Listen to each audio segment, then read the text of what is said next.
Agora vamos pro segundo.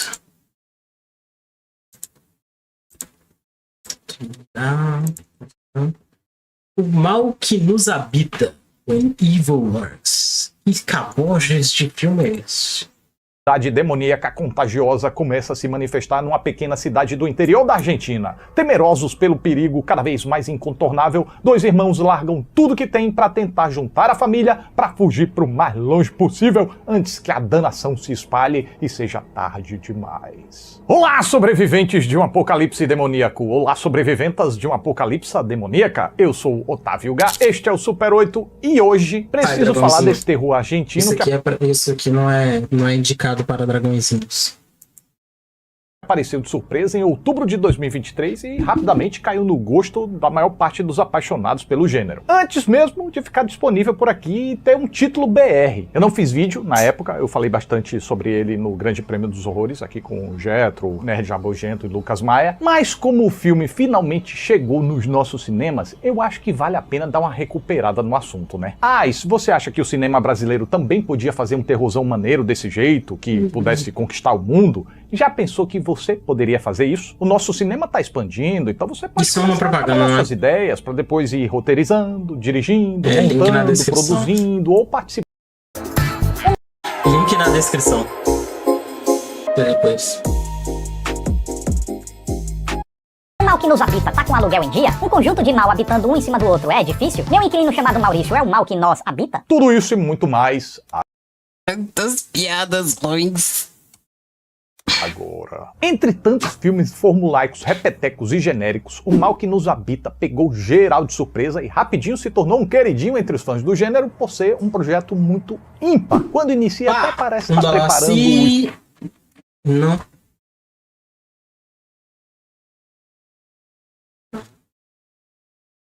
espectador para mais uma peleja básica contra um demônico que sai aí encapirotando todo mundo, que vai requerer um padre desencapetador e muita reza braba. Só que quando a gente vê a possessão sendo tratada como uma infecção contagiosa, percebe que, opa, tem um negocinho comum aí nessa equação. Contagiosa? A partir daí a narrativa passa a construir um ímpar e inesperado clima de fim do mundo. Já falei, vamos.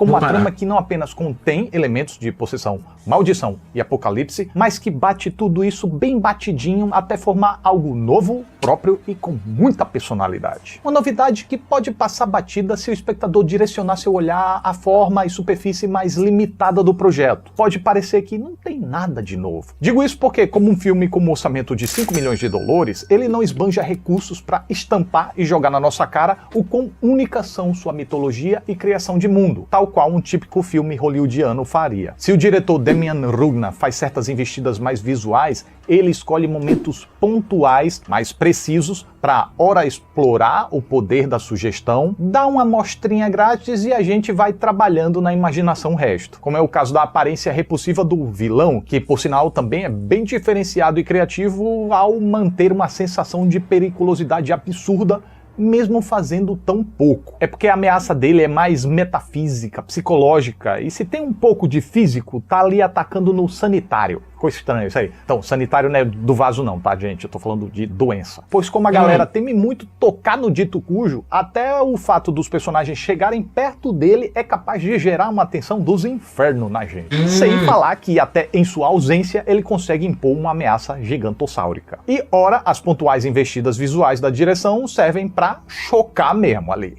na lata. Direto e reto. E olhe que nem são muitos esses choques frontais, só que os poucos que tem são intensos e colocados em momentos e numa frequência tão acertados que chegam a dar a impressão de serem muitos, já que a gente mal se recupera de um quando de repente, vem o outro, nos pegando de calça arriada e gerando uma sensação de caminho cheio de solavancos, capotes e rasteiras, além do aperreio constante que vai levando a gente. E tem os dois em especial que valem-me. Um deles, o do ataque de animal, você vai saber quando assistir o filme, mesmo me parecendo excessivamente adiado até esfarelar a imprevisibilidade e depois contando com uma baita rebolada da montagem para disfarçar as limitações orçamentárias, ainda assim consegue ser muito chocante pelo bom senso e precisão técnica da equipe ao capturar e escolher os takes que preservassem a credibilidade da cena lá nas alturas. Porém, esse filme não sobreviveria com esses picos se não fossem a coesa construção que une tudo. E a tal criação de mundo e mitologia ímpar a qual me referi é edificada aqui sobretudo no campo das ideias. Além disso, o desenho e a escala da problemática se constroem através dos comportamentos dos personagens e de suas falas,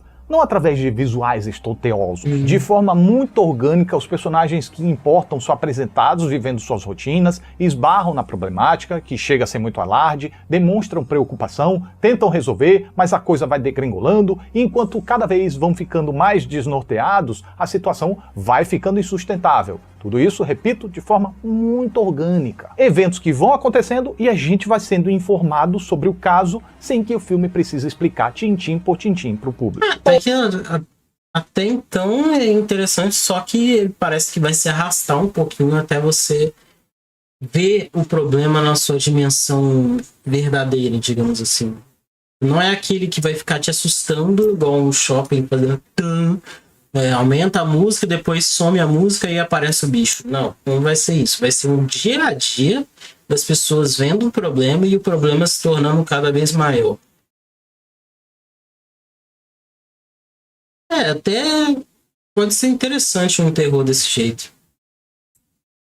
Pois o roteiro tem a coragem de assumir que os seus personagens já sabem o que os demais estão falando e não precisam introduzir ou até convencer os demais sobre a tal possessão. Já partem no meio da conversa e a gente que lute para alcançar. Só que no caso é uma luta recompensadora, já que as peças para formar a compreensão das regras, dogmas e paradigmas desse universo estão todas dispostas no tabuleiro. E não tem nada do outro mundo. Apenas, como eu disse, se trata de uma mistura única que requer que a gente se atente aos detalhes para identificar os elementos envolvidos e como eles divergem do padrão que a gente já conhece. Como, por exemplo, o fato de que nesse mundo a possessão demoníaca é um problema sobrenatural naturalizado. É um negócio que já foi enfrentado no passado como uma espécie de doença e agora os personagens suspeitam e temem que esteja de volta e só a possibilidade de acontecer novamente já deixa o galerê assim, nos nervos. Um panorama que até me pareceu ter sido inspirado na Pandemics que a gente enfrentou, pois só de pensar em passar por isso novamente a gente já fica em parafuso, não é verdade? Ele tem que falar palavras tão difíceis, fica meio chato.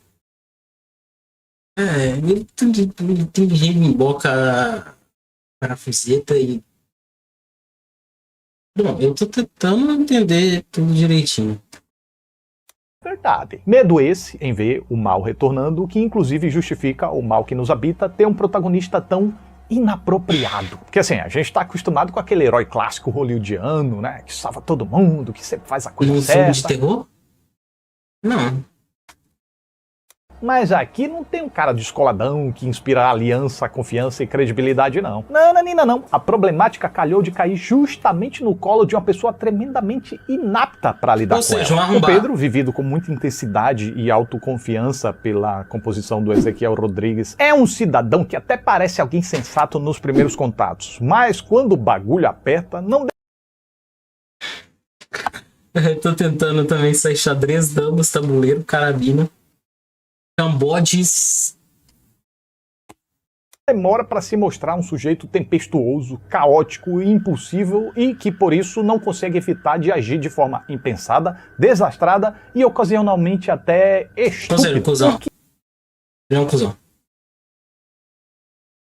E poderia gerar uma reação de repulsa por parte do público, já que é difícil a gente se espelhar em personagens assim. Porém, além da estupidez não ser um traço aleatório que chega a ser mais nem menos, mas um traço devidamente estabelecido por ele ter... ignorante, chato, impulsivo, irritante, maltrata as pessoas e aí ele vai vendo um problema se alastrando e aumentando conforme o filme passa. Histórico problemático, questão que vem à tona quando a gente conhece a família dele. Além disso, a gente pode até não estabelecer um vínculo muito forte com ele individualmente, mas a gente estabelece uma relação com a narrativa, com os problemas que ele está vivendo. Pronto. Se eu tô vendo anúncio, vocês vão ver anúncio. Pois o destempero do homem gera um completo pandemônio na trama. E pandemônio num filme de terror pode ser muito bem-vindo, desde que seja bem estruturado, bem justificado e provoque fortes e engajantes sentimentos na gente. E o daqui? Ou seja, ele causa confusão nas pessoas, que causa confusão no ao redor, e vai ficando mais tenebroso, porque quanto mais ele confunde as pessoas, menos acreditam nele, ou menos entendem ele, e ele vai parecendo louco, enquanto o problema está escalando e ninguém está prestando atenção. Tudo isso. Sem falar que estamos falando aqui de uma problemática que pode ter alcance global, e com isso a gente pode emergir ainda mais como se pudesse ser afetado pela questão. Então, mesmo que a gente queira entrar na tela para dar 3 tapas na cara do homem e mandar um "acorda! Se liga no que você tá fazendo, miserável." É o protagonista que a gente tem para hoje. Se não é o herói que merecemos, é o herói que temos. E assim, enquanto o pânico do protagonista espalha medo e caos por onde ele passa, isso vai movendo a trama para frente de forma completamente imprecisa, incógnita, já que quanto mais afoito o protagonista age, mais merda ele faz e menos a gente sabe para onde as coisas podem ir. Ou seja, quanto ele é mais cuzão, que ele já é cuzão, quanto mais ele piora o cuzão dele, a cuzãozice dele, pior vai ficando as coisas e menos ele consegue ter a capacidade de resolver, e você fica achando que vai dar tudo errado. Mais isso acontece, mais ele fica desesperado e mais merda vai fazendo, e a bola de neve de medo, pânico vai elevando o terror psicológico a um nível agoniante. O que faz com que O Mal que Nos Habita seja um filme de terror realmente muito intenso em multiníveis, de forma frontal ou de forma psicológica. Agora, para não dizer que eu achei a obra perfeita, mesmo que não tenha perdido o caráter de perturbador do início ao fim, eu senti uma quedinha no final. Por se tratar de um filme que só cresce à medida que avança, na intensidade, na ameaça, no potencial imersivo, na credibilidade, na aliança que a gente, entre trancos e barrancos, acaba estabelecendo com os personagens e na familiaridade que a gente desenvolve com esse universo, a murchadinha narrativa do antifinal me fez murchar também. Nesse trecho, seja por limitações orçamentárias, seja por escolhas criativas. Ou seja, o negócio foi escalando para descer um pouquinho depois e finalizar o filme. E isso é bizarro. É a mesma coisa que você ler um livro de 600 páginas e o final ser meio bosta. Seja por falta de ideias melhores, o roteiro precisou simplificar certas atitudes dos personagens, mudar certos paradigmas e encolher certas questões. E ainda nesse trecho a direção também me pareceu escorregar no quiabo quanto à coreografia de cena e a condução do elenco de apoio. Ficou um negocinho significantemente aquém de todo o resto, a ponto de até parecer teatrinho de escola. É uma tragédia? Não é uma tragédia. Estragou o filme? Não estragou. Mas comparado a todo o resto, é esse o ponto. Me deu um gostinho meio aguado, que marcou ainda mais na minha cachola, justamente por estar tão perto ali do final. Felizmente, para não me deixar sair do filme com esse gosto amargo e só pensando nisso, logo depois desse trailer marromeno aí, a conclusão da problemática e a conclusão da jornada dos protagonistas levantou novamente a bola em conformidade com a qualidade que havia sido estabelecida. Ou seja, até então. O pré-final é uma bosta, o final e a conclusão são boas. Portanto, O Mal que Nos Habita é um grande pequeno filme de terror folclórico argentino. Mesmo com um orçamento bem limitado, se prova como um bom horror graças à habilidade do seu realizador em conceber cenas gráficas, repulsivas, agoniantes e pra lá de perturbadoras. E mesmo quando não usa o visual para contar o que precisa ou para estabelecer a sua mitologia, ainda assim, a partir de uma trajetória intimista, é capaz de sugerir uma escala grande o bastante para que o espectador sinta que a problemática possa lhe atingir se fugir do controle, revelando que o filme também é um grande exemplar do terror psicológico. Fora que, sendo um exemplar do subgênero de possessão demoníaca, que tende tanto à repetição, essa foi uma baita surpresa positiva, principalmente por não se limitar pelas paredes clichês desse subgênero. E esta é a minha reação enquanto assisti ao filme. A minha reação assistindo o seu vídeo foi: você usou tanto adjetivo rebuscado, transitado, transionado, tetraplegiado para a esquerda e para a direita, que você faz a gente desviar muito do assunto até tentar entender o que você realmente está tentando falar, velho. É muito rebuscado, meu Deus do céu. O triângulo isósceles do personagem principal espalhafatoso trouxe cabodes de... sei lá. Mas foi um bom vídeo. Me fez ter vontade de assistir.